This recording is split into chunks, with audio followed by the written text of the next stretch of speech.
I stay unmuted. Great.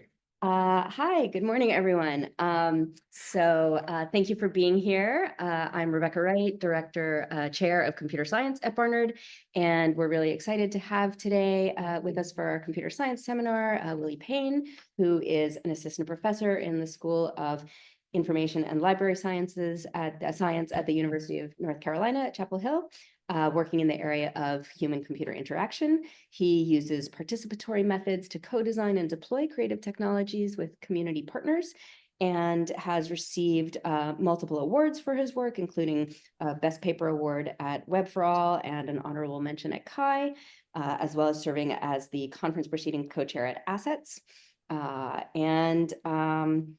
He holds a PhD in music technology from NYU, as well as undergraduate degrees, or possibly graduate master's, not sure. Okay, degrees in computer science and music composition from CU Boulder, and really draws on all those different backgrounds for his research, which he will talk to us about today. Cool. Thank you, Rebecca. And thanks, folks, for coming in person or on Zoom. Yeah, so this talk is titled Inclusive Design for Arts and Computing Education.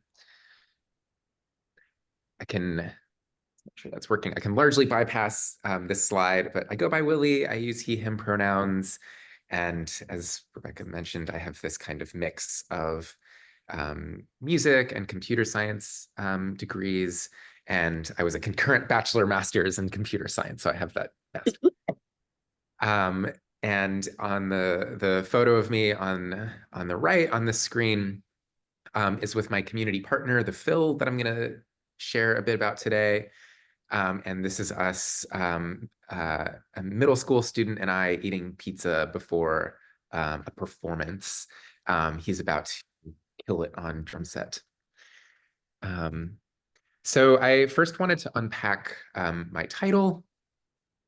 So inclusive design means to design with a specific user or user group rather than an imagined general population, which can have the effect of resulting in something that doesn't work for anyone.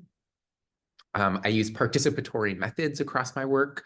So that involves forming these long-term partnerships with users and community organizations, and then including them in kind of all aspects of a design process, from formulation of the problem to design, to deployment, and to evaluation. Oh. I think there might be some feedback.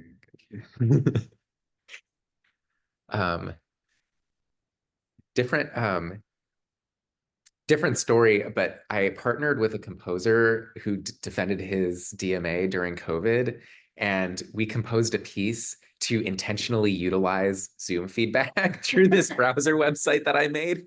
So everybody was like shouting into their screens, and it was kind of feeding back, and it was this controlled chaos. So, yeah, and then finally, technologies that addressed mismatch. I build systems to address mismatch between what a person can do and what the technology affords. And as is evident in the title and then in the work, I primarily work in creative learning environments, right? There's a wide need for inclusive education that incorporates arts and computing. And the work that I'm going to share today involves underserved groups, including blind youth and Black and Latina girls, actually all in the city. I believe strongly that art and design can push engineering forward. And I last week finished teaching a class called usability testing.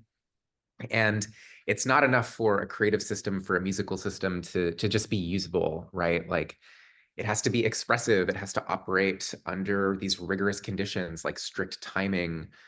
It must have a low barrier of entry, but also a high skill ceiling if people are going to practice it and use it for a long time. And then finally, educational arts and learning environments are great for evaluating systems and human-computer interactions, because they're real world and messy, and they offer a lot of different conditions to test an intervention. And there's built-in time for participants to learn how to use the system. It's not like they just show up to a lab for an hour. It's like they're in a class. So they're learning skills while learning how to use an interface. And in my experience, and I'll show a couple examples, there's also potential for high engagement with participants because people like being creative and they like making music and art. So I have done this kind of research in kind of a wide range of arts, computing and educational settings over the last few years, and have published in kind of primarily human-computer interaction venues. So CHI being the big kind of broad one, but also in sub areas like assets, which is computers and accessibility, creativity and cognition, and new interfaces for musical expression, or NIME. And so here's an outline of today's talk with the wrong thing highlighted. So I'm mostly going to talk about the Phil Laptop Orchestra, or FLORC, which is among my most recent work from the last couple years. Come in. I'm going to talk about the kind of background and motivation of the project, what we actually did, and then a few findings that I'm thinking about. Then I'm going to talk about two other projects in this space. So one that was a culmination of my dissertation at NYU, and then another one called Dance On. And then finally, I will list a few areas of future work and possibilities for collaboration here at Barnard. Probably will take 45 minutes-ish. And so again, going back to that kind of research diagram, I'm going to focus primarily on this first group in blindness and low vision, but I'm happy to talk about any of these projects in the Q&A or during other meetings throughout the day. Okay, so first, some main takeaways for FLORC. So that's how I pronounce it, Phil-LORC. So FLORC is the Phil Laptop Orchestra. It's an electronic music ensemble that's led by 5 blind and low vision, or I'll use the acronym BLV, high schoolers. So over 3 semesters, FLORC learned a live coding music language called Tidal, or Tidal Cycles. And they composed and performed 4 pieces in which they generated sound through writing and editing code live. And over the span of this time, we watched them define their own ensemble roles and overcome failures in rehearsals and performances. And on the right, I'm showing an image from one of the performances with the musicians sitting side by side, and their code, you can kind of see a little bit in the top left corner, their code is projected on screen behind them. So sighted audience members can see the code that they're writing. And then overall, I argue through this work that collaborative live coding can be an accessible, fun, and empowering approach to introducing code to youth with disabilities. So to give a sense of what FLORC looks and sounds like, I'm going to show a kind of brief clip from rehearsal and an early performance.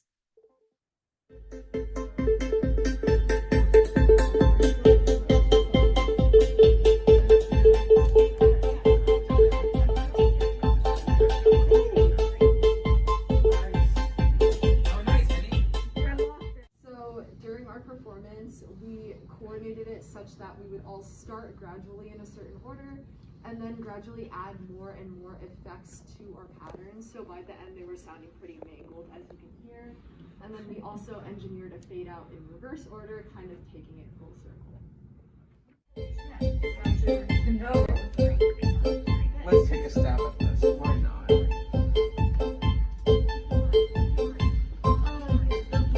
Maddie, you're cheating. So as I mentioned on that kind of first slide, my work is always community-driven, and this particular project, FLORC, came out of 2 long-term partnerships. My first partner is a collective in the city called Live Code NYC. In this room, I'm curious, who has heard of live coding? Anybody? So actually, the majority, sometimes it's very few people. So live coding, oh, and someone on Zoom said yes too. I didn't know how to do that. It's cool, check, yes. So live coding, in the way that I'm using the term, is a performance practice involving live code writing and editing. So software is edited as it's running, and typically to produce music or visuals. And contemporary live code practice developed about 20 years ago, particularly as a reaction to perceptions of DJs just opening up a laptop and pressing play at dance clubs. So people on stage making music, but nobody in the room actually knowing what they're doing, right? They could just be hitting spacebar.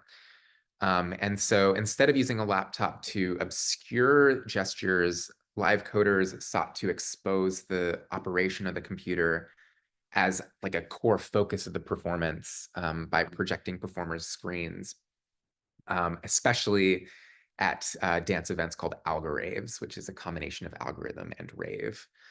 And on screen, I'm showing a picture of kind of my main collaborator from LiveCode NYC, Matthew Caney, who's a lead organizer, and this is from a performance of him live coding.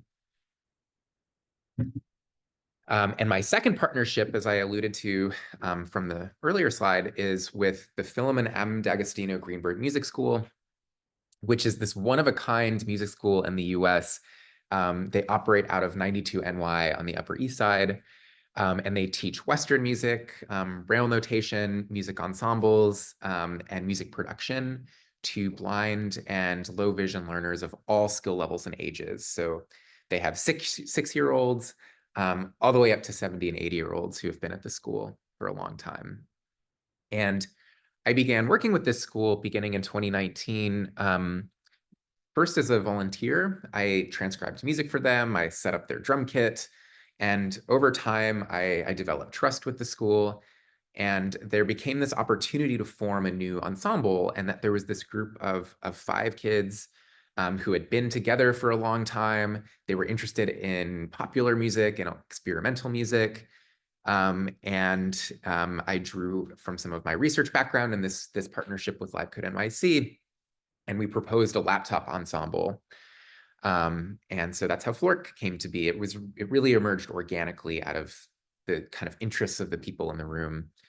And on screen, I'm showing a picture of me teaching Flork on Halloween a couple of years ago with them in costume. And so while these two things, live coding and disability, might seem like totally different, I think that they actually have a lot in common. And I'm showing a table connecting some disability justice principles, which were written by an arts organization called Sins Invalid, and the Top Lap Manifesto, which was written first in 2004 and has since been in draft mode to guide the emerging live coding community. And Top Lap can stand for a number of different things, one being Terrestrial Organization for the Promotion of Live Art Programming. So I won't go over each of these, but to use the first one as an example, there's a disability justice principle of collective access, where they write, we can share responsibility for our access needs. We can ask that our needs be met without compromising our integrity. And Top Lap writes, obscurantism is dangerous. And they're pretty radical. They sort of feel like every single thing should be shared, from code to audio samples to tutorials, should be open source and made accessible and widely available. And LiveCode NYC's mission statement in particular aligns, I think, with both of those broader manifestos. So they write on their website that they're committed to exposing algorithmic processes, challenging established institutions and hierarchies, collaborative efforts with other communities, equitable practices of diversity and inclusion, and making space for experimentation and failure. But despite this mission statement and these commonalities across communities, there has not been much representation of disabled practitioners in live coding. Part of this has to do with technology barriers. So thinking about blindness and low vision in particular, music coding tools are often visual or inaccessible for people who use screen readers or braille displays. So Scratch, which is not necessarily just a music coding tool, though I've included a screenshot of the music blocks in Scratch, is used by many young people and has a lot of accessibility barriers. Super Collider, a kind of foundational audio programming environment, has a semi-accessible IDE, but isn't optimized for screen readers. And finally, Max, which was the kind of graphical music coding environment that I learned, is totally inaccessible. And content-wise, live coding can be difficult to get into, right? Open source technologies are available, but actually knowing how to use a command line and install them and get the working parts together can often be very difficult. Okay, so now I'm going to talk about what happened in Flork across 3 semesters. So in the first semester, which was kind of the most planned semester, we taught a 12-week course on the fundamentals of Tidal, which is a widely used live coding environment. And Matthew and me in particular built a collaborative coding editor called Text Management, which is a pretty straightforward web-based coding editor that follows web content accessibility guidelines.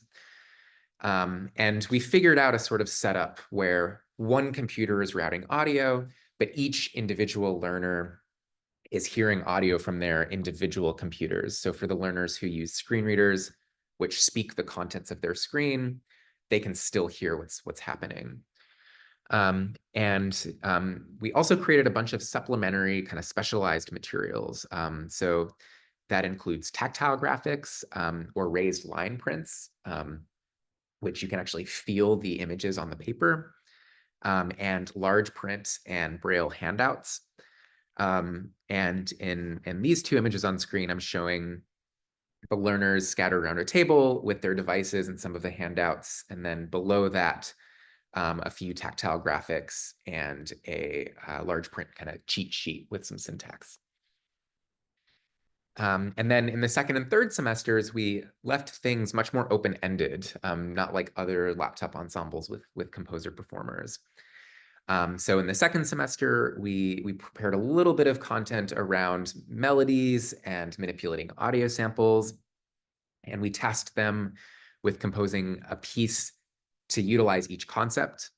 And then in the third semester, really, they just wanted to sit down and improvise because they felt like they understood the tools pretty well. And so for most of that semester, we split them, into small groups of pairs and trios, and then came back together. Following the kind of final performance of that third semester, we conducted interviews with 4 of the musicians. One of the musicians dropped out at that point. It's a community music school, and they decided they felt too busy and needed to pursue college applications. But one of the other students was very excited and engaged and wanted to join in on the actual thematic analysis and coding process. So one of the co-authors on the paper was actually a high school student. And as folks might have noticed, Flork is not an orchestra. It's not a laptop orchestra. It's more of a small kind of chamber orchestra. It's an ensemble. And it's not even really a laptop orchestra because not all the students use a laptop. So this image shows the learners sitting around a table, and the low vision learners, so the 2 on the outsides, Matthew and Arthur, both use iPads and magnification, which they prefer because they can kind of expand and move more freely within the text editor using gestures. And then the 2 kind of sitting next to them inward, Maddie and Vinny, identify as blind, and they both use MacBooks with VoiceOver, the built-in screen reader, and they sometimes use refreshable Braille displays. And then Maya, the musician, the learner sitting in the center, is kind of a hybrid and is the trickiest one to design for. Maya has some working vision, so she prefers an iPad and likes to pinch and zoom. And in that first rehearsal video, you might have noticed Maya holding the iPad really, really close. But Maya is also Braille fluent, so she uses a Braille display that's connected to the iPad and prefers to use that. So I'll say a little bit about the compositions, then I'm going to play a couple of them. So these are not compositions in like a typical Western music sense where the learners are reading sheet music. Instead, the compositions kind of are made up of two parts. So there's a title template, which is basically just starter code. It's a short program that they start with and then modify during a performance. And then there's a list of performance instructions, which is basically a rough outline of the sections of a piece and what each musician is supposed to do, what code they're allowed to change, and when, and how they know when to move on. So are they going to tap somebody's shoulders of like, hey, it's time to move on to part 2 of the piece? Sometimes they came up with cues in the music of itself. When I hear a particular sound that no one in the audience is going to recognize, but I'm going to recognize, I'll move on. And when all else fails, they could always kind of whisper or talk to each other. So I'm going to share 2 pieces. One is called What Instruments Taught Me. And this is based on a poem that Maddie, one of the musicians, wrote, and a collection of audio recordings that the musicians made of their room. So that included classroom objects, their access technologies, and their voices. So them speaking and singing. And in this photo on screen, I'm showing a picture of Maya recording Arthur and Vinny walking with a white cane. So they're recording the actual sounds of cane tapping through the hallway and then through a really reverberant stairwell. And then to the right of that is some of the code from their program for triggering some of the sounds they recorded, and then the specific words to listen for that Maddie speaks and when to trigger each sound. So in this excerpt, I'll play near the beginning of the piece while Maddie's reciting her poem, and then I'll show an improvisation where they're chopping up a recording of them singing together. But that stopped mattering after I played my first notes. These notes became my new letters and punctuation marks, ornaments and accidentals, my new exclamations and idioms, phrases and counter melodies, my new prose.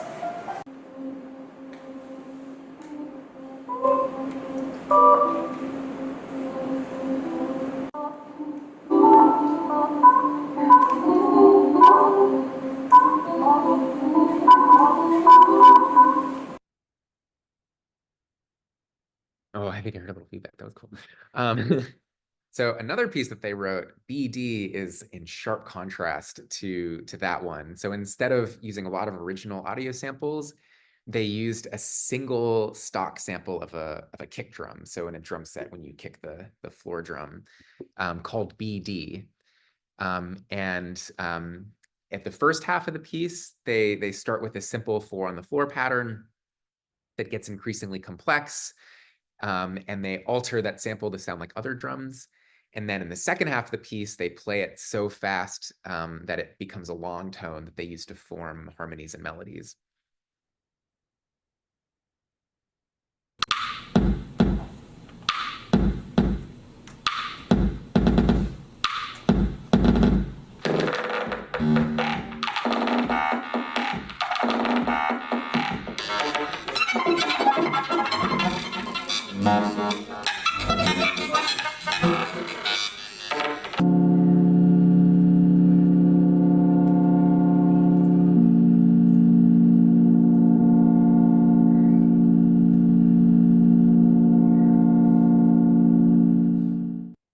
So in this performance, there were tons of technical issues. So Maddie, we've lost the camera, but Maddie, who is wearing the cat sweater on the right, inserted a bunch of cat emojis into her code for the audience to see. And she intended them to be comments, but they actually sort of got mixed into her pattern. And we tested this, the title can't interpret emojis. And so her code was broken, and she was kind of a core member who was responsible for the piece progressing. And so the kind of whispering that you see in that clip is them trying to figure out what's going on, and is Maddie going to play her next part so that they know to progress forward. But they still made it through the performance, and I think it was a valuable lesson there of even when things go wrong, they were able to successfully recover. in this kind of high stakes situation where people are looking at what they're doing. Okay, finally, I'll just share a few findings. So as you could tell, those compositions were really experimental, and that wasn't something that we expected, but they felt really proud of their work, and that especially they felt clever challenging a lot of conventions. So like in that first piece, they used their voice basically as a percussion instrument. And then in the second piece, they did the opposite. They used a bass drum as a melodic instrument. So one of the learners said, we were creating harmony with a bass drum. It was different and boundary pushing. But it's not really clear to us to what extent this experimentation resulted from things that we did, from the tools or the curriculum, or the musicians themselves. So more work is definitely necessary with other youth. And then additionally, while the compositions were somewhat complex, the code manipulations, the things that they were actually doing were not that interesting. So I think that there's kind of more need for explicit instruction throughout, as opposed to just at the beginning to cover the basics of syntax. Another unique aspect of this ensemble and of collaborative live coding is that there were no predefined roles. There's no alto section, they all sing in choir together. There's no trombones versus percussionists. They had to kind of figure it out for themselves, how they wanted to collaborate. And throughout kind of their time together, we saw these interesting interdependent relationships form as they supported and relied on each other creatively. So in simple ways, if one learner had code that was broken, another could move and fix it, or could silence it for them. But in the performances itself, they appreciated not being the only person on stage. You know, some musicians felt like it was great that other people were making sounds so that they had time to think. But Maddie, the kind of most chaotic musician and the one who really liked to flex by like writing the most complicated code, she actually said, I relied on everyone else to be sensible and lay down a groove that was consistent. So she was like, yeah, if people were just listening to me, it would be too much, but it's great that my fellow musicians are kind of holding down the fort. And then before the last finding, I'll show one more clip. Oh no, how did this work? 3, 2, 1. Oh no, go! Oh my god. That's very sick. What is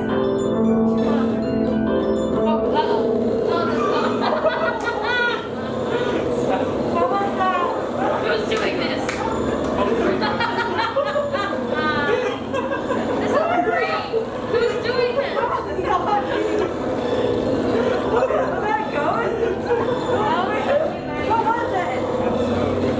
Maddie! So that was an exercise where I was getting them to try to synchronize when they were activating their code. And you hear me go, oh no, because I saw one of the students trigger something that was very buggy. And it just kind of got worse and worse. And I thought it was very funny that at the end, everyone blamed Maddie here. And again, the sort of chaotic student. But I think the kind of point there is that one of the reasons why a lot of the rehearsals were really fun was because of these kinds of breakdowns and goofy sounds, and not despite them. So for example, Maya said at one point, my code started exploding. I had to bring it back down. It's moments like that lighten the mood and cut tension. And like, you know, we're in a computer science program, like CS classrooms can sometimes be stressful. And you're afraid to make mistakes, and it's frustrating when your code breaks down. But at least in this environment, they were very fun, and there was this added benefit where sometimes mistakes could lead to new composition ideas. So the second half of that piece, BD, was actually Maya inputting like a ridiculously high number and then it generating that tone and everyone being like, whoa, like we should work with that. That's cool. And again, to sort of end this part and connect back to the disability justice and disability studies part, I'm really excited to continue this work and make more explicit connections with disability aesthetics. There's this awesome book by Tobin Siebers who talks about modern art's love affair with mishappen and twisted bodies. And so similarly, this kind of brokenness and glitch aesthetic could be more directly incorporated into our pedagogy. So I wanted to highlight with this project and in the next project, the kind of importance of undergraduate research assistants throughout the work. And this project in particular was only possible thanks to a team of really these 3 undergrad RAs who led rehearsals, especially in the second year when Flork continued on, but I was remote from North Carolina for most weeks. And so Eric worked on this project for 2 years and is now a software analyst at an investment bank.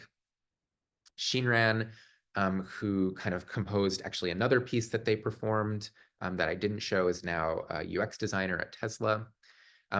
Eric comes from CS, Shinran comes from another Tandon engineering program called IDM. And then finally, Bella, who's a student who's still working with me, hasn't graduated yet, but last summer got a DREU, or Distributed Research Experiences for Undergrads grant, to work on a project combining accessibility and analog synthesis. And last week submitted their first round of PhD applications. So they want to continue on and do accessibility in HCI in large part because of their participation on this project. And a kind of another cool impact that's very recent that I wanted to share is that Maddie, the chaotic member of the ensemble, is now an undergrad at NYU studying music technology. And Bella, who's a senior at NYU, has been awesome and has kind of looked out for her. And as a continuation of Bella's summer work, Bella worked with Maddie to design this like crazy cool 3D printed tactile overlay for an analog synthesizer that Maddie was using in one of her classes. So these are these kind of plates that have different Braille labels and numbers that are placed over the synthesizer so that there's a little bit of extra kind of content for Maddie to access. And they also replaced some of the knobs around the synthesizer too, so that there's even a little bit more tactile differences. Okay, I'm gonna blaze through these next couple of projects. But I'm going to talk about 2 other similar projects, so Sound Cells and Dance On, which, returning to this research overview, so another project around blind and low vision learners, and then a project with underrepresented girls in STEM. Okay, so the Sound Cells work, which is more in the kind of classical music education and music notation domain, was really motivated by this pervasive inaccessibility of music software that has actually gotten a lot better in the last couple of years. But when I started this work, it was like everything was broken. And so the primary motivation behind this project was that, yes, music is sound, and thus it should be accessible. But notations, so Western music, and interfaces are highly visual, making a lot of commercial tools inaccessible. So for example, Finale, the music software that I used to use, is actually discontinued like 2 months ago, is totally inaccessible to screen readers. So this screenshot shows how if you try to access Finale with VoiceOver, it just says empty scroll area. So you can't access any of the music in that interface. And so through the work that I did, I built a tool called Sound Cells with a group of blind musicians to utilize accessible text input and multimodal outputs. So I felt like it was sort of futile making this slide, because this is an attempt at capturing my dissertation work. But I think that this map represents how I approach a research problem in kind of the longer term. So first, right, I did this kind of formative research phase. So trying to understand how blind and low vision users are currently accessing music technology. I did an interview study, and I, of course, established a relationship with a community partner. I then led a team of undergraduate students and recruited blind musicians to prototype and test interventions and to solve a problem that we identified during that first phase. And then finally built a fully functioning prototype called Sound Cells and deployed it in a 6-week online class for people to use and make music. So this is a longer tech demo. I'm just going to play a brief moment of it. Remix. Currently, I've begun a score, named it A Nice Tune, set its meter to 4/4, and its key to B flat. I've also filled in 2 measures of music. By pressing Command-Shift-Space, we can hear them played back.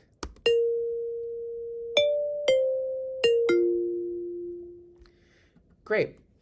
Let's complete this tune by adding a couple more notes and bar lines.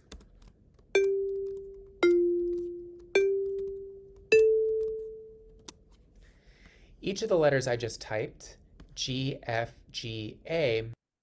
Okay, I'll stop there in the interest of time. But again, the kind of general workflow of what's happening is that there's a human readable text representation of the music. And as you type that, it gets converted into, in this case, an encoding called music XML. And then from there, we can generate music across different modalities. Braille music, which can be read on Braille displays, print music, which, because we're not working with the score itself, we're working with another representation, we can customize the enlargement and other settings of that print music, and then audio playback as well. And as that demo showed, it's all kind of reactive. So as you're typing your notation, the score is updating and you're hearing that music being played back. And there are warnings and error messages as well based on the syntax. And so to test this system in the kind of final phase after the series of co-design studies, I did what I do in all of these projects, which is I led an informal kind of class. And in this class, which took place on Zoom, the first 4 weeks covered the kind of basics of ABC, of that syntax. And then the last 2 built to a final performance with a low vision teacher at the fill performing everyone's original works.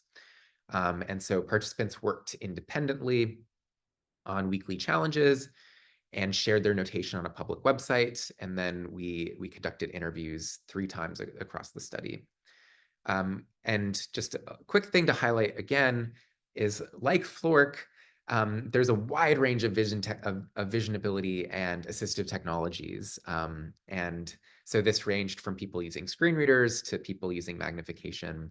And this actually even included one participant who is getting more and more towards deafblind.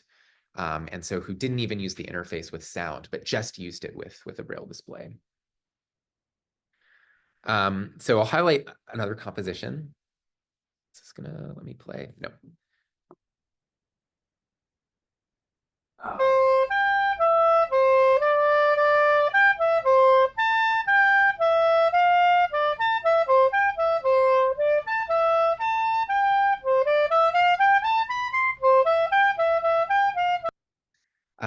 So this was our youngest participant. So this was a high school student.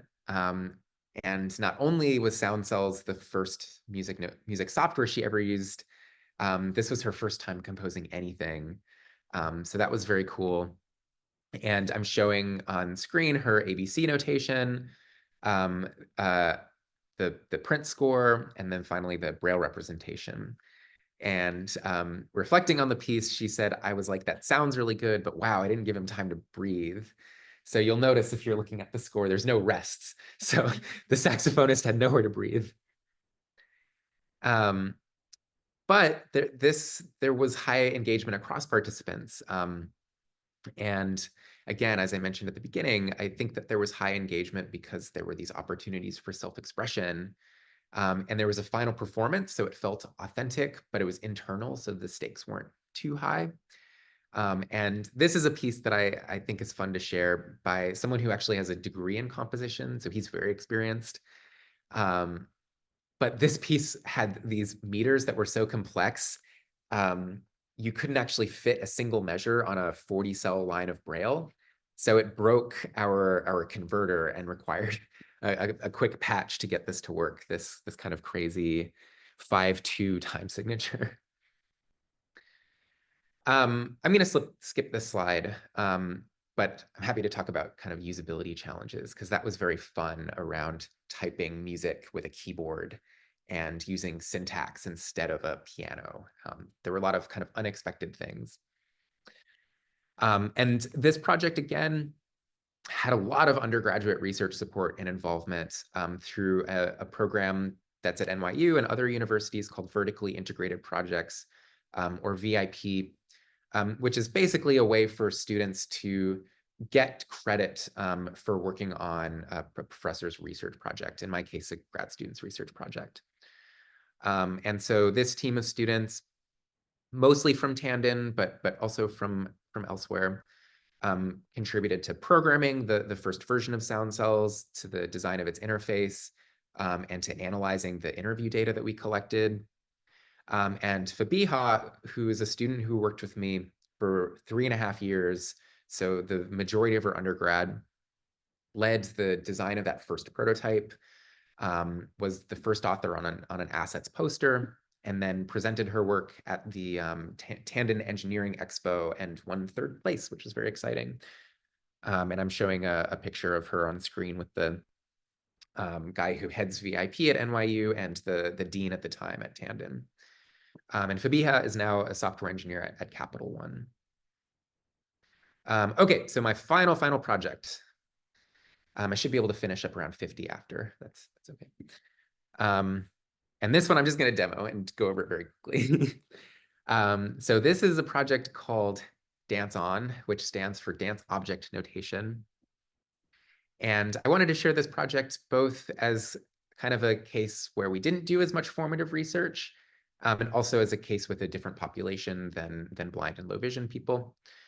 And this was a partnership with another local organization called STEM from Dance, which teaches primarily Black and Latina girls to code through after-school programs that culminate in dance performances. And early on in the project, we had planned on spending a summer observing their 3-week camps and just getting a sense of what's going on and what's working and what's maybe not working so well, and what are the tools being used for. But this was in 2020 when COVID all of a sudden hit. And so they canceled their 3-week summer programs and decided instead to teach for 2 weeks online. And we had these rounds of brainstorming of like, okay, if we can't culminate in a final in-person dance performance, what can we do instead? And they came up with this idea of, and they shared with us a Bruno Mars music video, but this idea of music videos where you're dancing and there's things being drawn around you and you're dancing with the animations. And I tried to hack together a way of doing this with P5, a pretty widely used kind of web-based media coding tool, but found it very cumbersome and got feedback that it would take too long for the students to actually be incorporating their own video and dancing with the animations. So unlike Flork and Sound Cells, where I took kind of an existing language and designed an editing environment around it, Dance On is kind of a very small domain-specific embedded language. And it's designed to be human readable and declarative. So Dance On is basically a list of objects where you specify what shape you want to draw, where you want to draw it. So in a fixed coordinate or on a body part. And then when do I want to draw it? So after specific movements, and then finally how I want to draw it, specific properties of the shape. And in a kind of longer study with Dance On, students again composed a music video. Some of them work.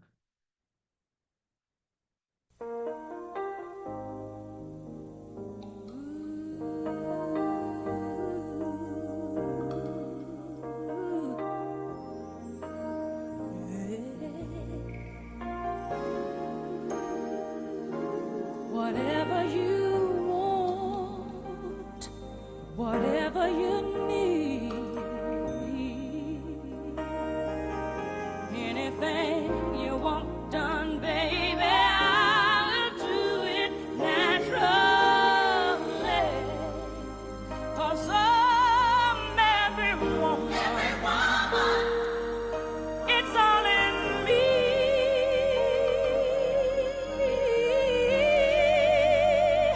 It's all in me.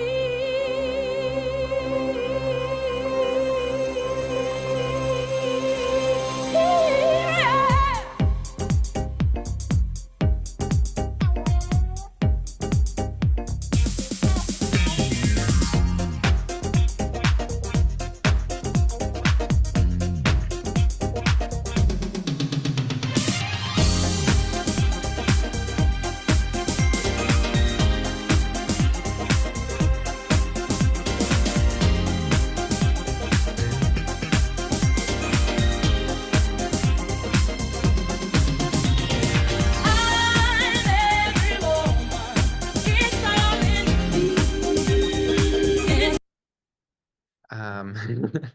So lots and lots and lots of layers to that. I'm happy to talk about it. But from the timing of the music, the costumes that they're wearing, the colors, the words, they put a lot of thought into that project. Okay, finally, in the last maybe 3 minutes or so, I'll share a few kind of what's on my mind for future work and opportunities for collaboration at Barnard.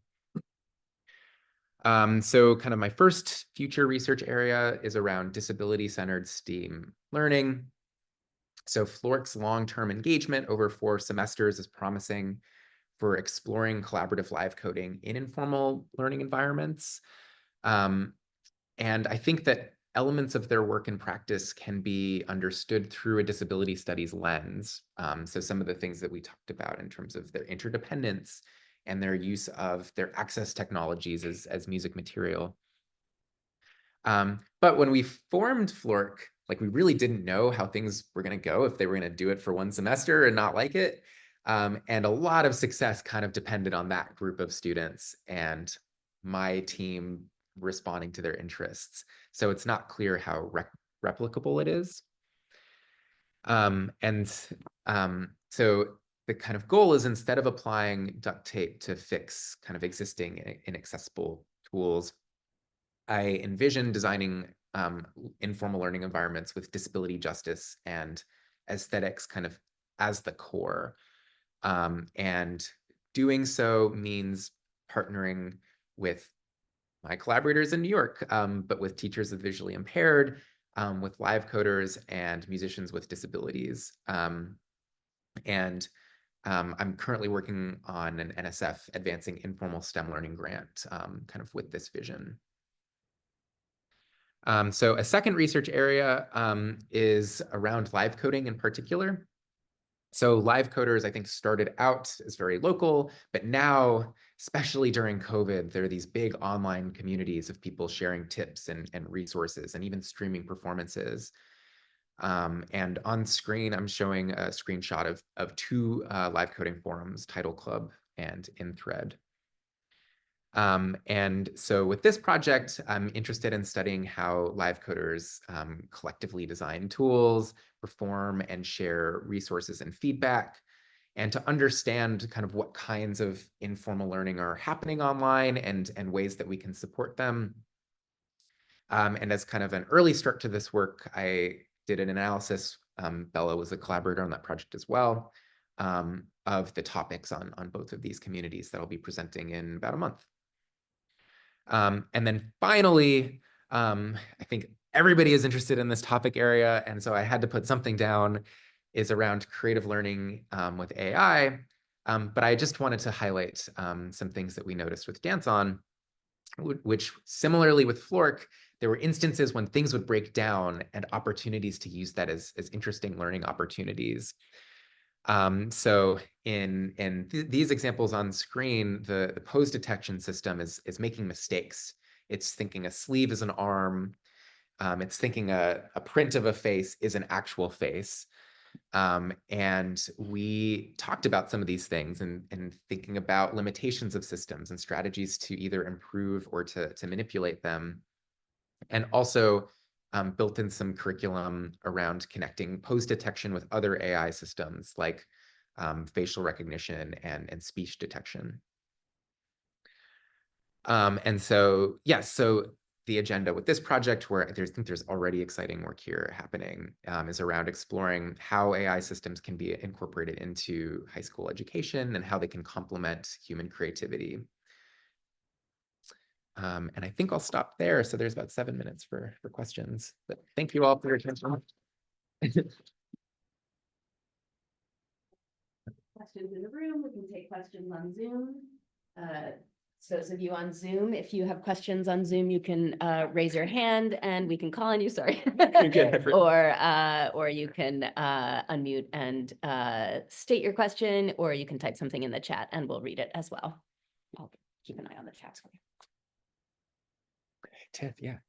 I really loved your presentation. Thank you so much for sharing your work. I had a question about the first project you shared, because it seemed like a lot of people were using these interfaces, like their iPad or their computer, was very trained on voiceover. Yeah. as audio. Yeah. But then they're also listening to audio and like programming audio. So I'm just curious, like, how do those two interfaces intersect, and how do you account for maybe like latency between audio dictation and something like voiceover and live performance of audio? Yeah, it's definitely a challenge. The kind of audio input stream is totally overloaded. So yeah, as you're pointing out, they're hearing music in the room, but they're also listening kind of rapidly to the speech.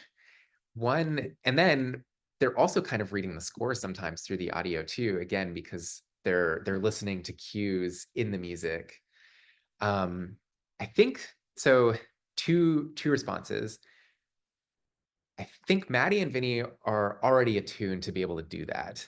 So they're uniquely good at kind of dividing up different sources of audio information.